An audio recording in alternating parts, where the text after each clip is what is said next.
بسم اللہ الرحمن الرحیم۔ جنت میں ایک بازار بھی ہوگا، وہاں کیا ہوگا؟ کیا آپ جانتے ہیں کہ جنت میں بھی ایک بازار ہوگا؟ لیکن حیرت کی بات یہ ہے کہ وہاں نہ کوئی دکان ہوگی نہ خرید و فروخت۔ تو پھر اس بازار میں کیا ہوگا؟ آئیے قرآن و سنت کی روشنی میں جانتے ہیں۔ حضرت انس بن مالک رضی اللہ عنہ روایت کرتے ہیں، رسول اللہ صلی اللہ علیہ وآلہ وسلم نے فرمایا، بے شک جنت میں ایک بازار ہوگا جہاں اہل جنت ہر جمعہ کے دن آئیں گے۔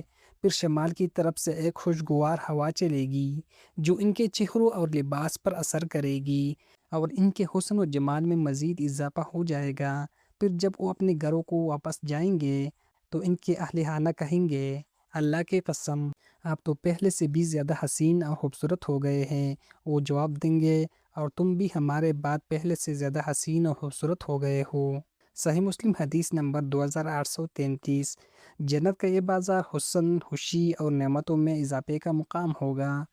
حضرت ابو ہریرہ رضی اللہ عنہ روایت کرتے ہیں، رسول اللہ صلی اللہ علیہ وآلہ وسلم نے فرمایا، اللہ تعالیٰ فرماتا ہے، میں نے اپنے نیک بندوں کے لیے وہ نعمتیں تیار کر رکھی ہے جنہیں نہ کسی آنکھ نے دیکھا، نہ کسی کان نے سنا اور نہ کسی انسان کے دل میں ان کا خیال آیا۔ صحیح البخاری حدیث نمبر 3244۔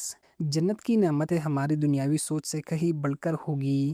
قرآن پاک میں اللہ تعالیٰ فرماتے ہیں، اس جنت میں تمہارے لیے ہر وہ چیز ہوگی جو تمہارے دل چاہیں گے، اور تمہارے لیے اس میں ہر وہ چیز ہوگی جس کا تم مطالبہ کرو گے۔ یہ بہت بخشنے والے، نہایت رحم کرنے والے رب کی طرف سے مہمانی ہے۔ سورۃ فصلت آیت نمبر 31-32۔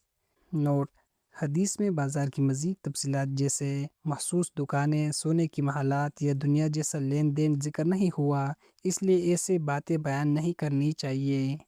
کمنٹس میں لکھ کے، اے اللہ ہمیں جنت الفردوس عطا فرما، ہمیں اپنے فضل سے اہل جنت میں شامل فرما، اور ہمیں ان عظیم نعمتوں کا وارث بنا جن کا تو نے اپنے نیک بندوں سے وعدہ فرمایا ہے، آمین۔